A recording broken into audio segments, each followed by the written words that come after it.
In the months since a gunman killed 20 children at Sandy Hook Elementary, millions of Americans have been engaged in a serious conversation about gun safety. But we're hearing something else from the other side.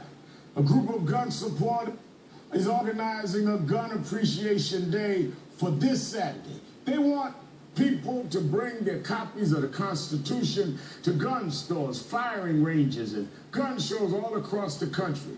Organizers say they modeled the campaign after the Chick-fil-A Appreciation Day last summer. Of course, on that day, people bought chicken. So what are they supposed to do on Gun Appreciation Day? Shoot guns, buy ammo? The Sandy Hook tragedy affected every American in different ways. But we need to move forward together to keep a tragedy like this from happening again. Joining me now is Larry Ward, chairman of the Gun Appreciation Day campaign. Thanks for coming on the show tonight. Hey, thanks for having me, Reverend. Now, so often in this debate, it seems like gun control advocates and opponents don't talk to one another. So I'm kind of looking forward to our conversation. Me too. I want to read something you said about why we need Gun Appreciation Day. You said, quote, "We decided that the politicians have forgotten how Americans feel about their guns, and it's time to remind them." How have politicians forgotten how people feel about their guns, Larry? Well, you know, there's a lot of talk about gun control. You know, this Gun Appreciation Day, just so we're clear, is not in reaction to the shooting in Newtown. It's in reaction to the reactions in terms of the legislation that's being introduced into Congress, Senator Feinstein's bill, and President Obama and Joe Biden's comment that they guaranteed sweeping gun control legislation by the end of the month. But you can appreciate guns without appreciating magazines that shoot 100 rounds and appreciating automatic weapons and semi-automatic weapons. You don't. You're talking about legislation that clearly talks about certain types of weapons, certain type of magazines, not all guns. Let's not distort what the legislation is saying.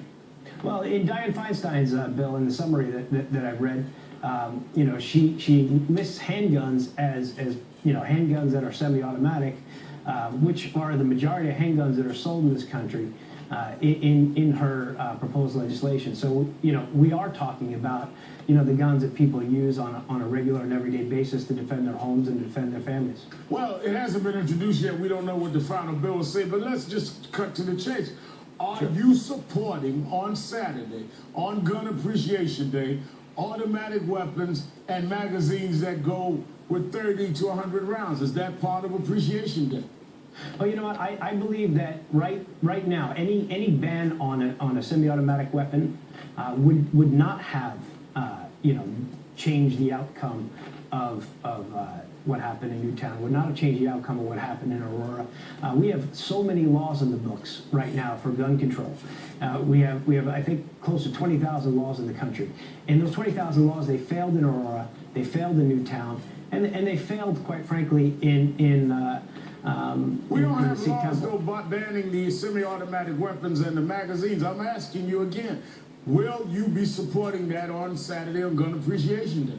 Absolutely. It's part of the Second Amendment. So, no, it's not part of the Second Amendment. The Second Amendment gave you the right to bear arms. There were no magazines shooting 100 rounds, and there were no automatic weapons when the Second Amendment was written, Larry. Well, the Second Amendment is clear. The Founding Fathers, you know, wrote a lot about this, and they wrote that the Second Amendment is for three purposes: to defend one's self and one's property, to defend the country in case of foreign invasion, and defend, you know, against a potential government that would turn on its people. Yeah, but I mean, well, you could say that I should have the right to have a nuclear weapon if you want to just leave it open there. The Second Amendment didn't address the specifics of what we're dealing with today. But let me ask you something else. Wait, let me address that real quick. Here's how I feel about that argument, because quite frankly, last few times I've been on msnbc, I flubbed that question. I had to think about it quite a bit.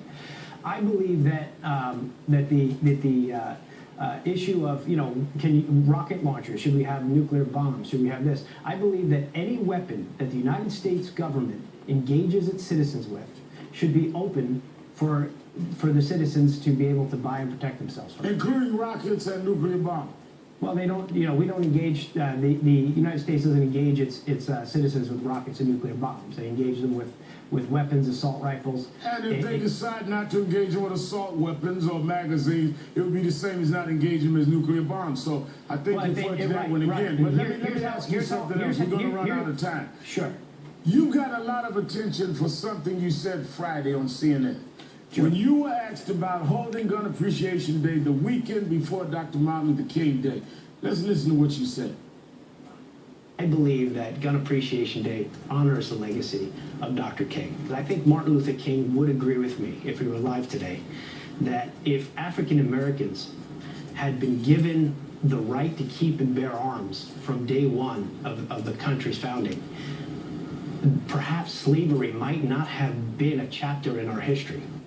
Now, first of all, Larry, you do realize Martin Luther King was killed by a gun, and that he preached all of his life against the use of any weapons and preached turn the other cheek. So you do realize what you said was a total antithesis to Dr. King. I don't know how much you know about Dr. King. Of course, I do. I know quite a bit. So then why would you say that you think he would support you?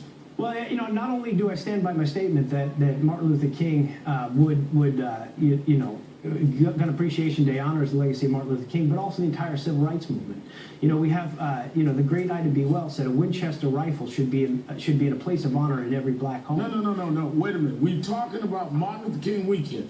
Monday's right. Martin Luther King Day. You stated he would be supportive. You just admitted that he was against violence. He preached turn the other cheek. He was killed by it. How can you distort Dr. King? He also went for a gun permit and was turned down by. And he also said that he's glad he was and that he never would carry a gun again and refused to carry a pistol. Finish the story. Sure. Well, here's what I believe. I believe that Dr. King, fought for equal opportunity.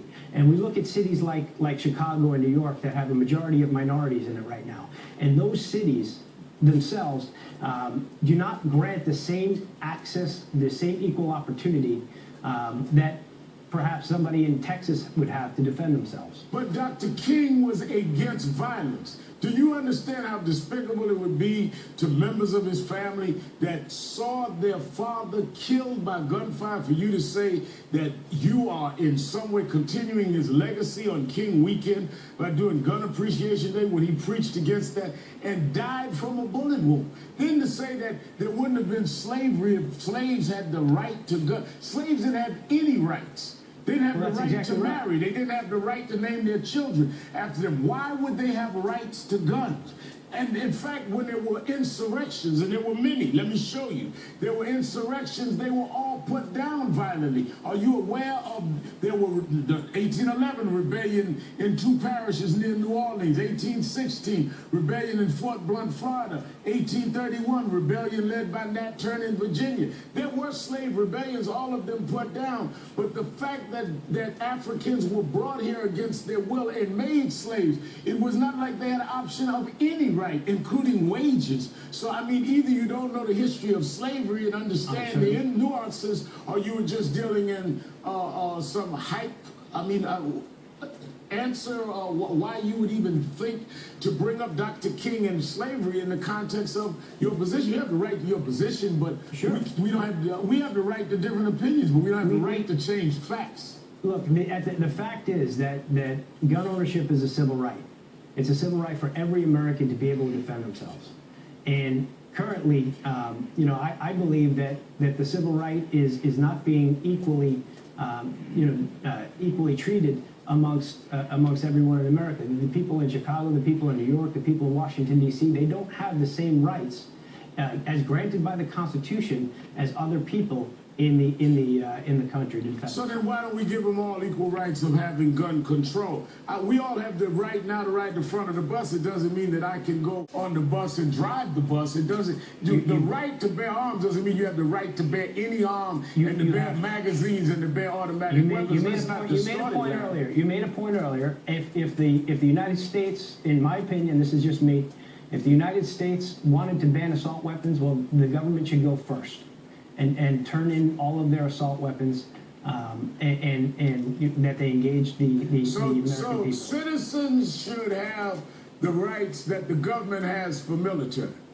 I didn't say for military. I said what they engage people in the United States. So, but you're saying the government should go first. The government should disarm automatic weapons before they do it from the citizens. Before they ask the citizens to disarm, yes. They should do it first, the government. Yes. All right. You're going to preach that Saturday for Gun Appreciation Day. Just wanted to make sure I was clear because I might miss your speech Saturday. I'll be working on Dr. King's stuff. Larry Ward, thanks for your time tonight. Hey, thanks We'll for be having me. right back. I have high hopes.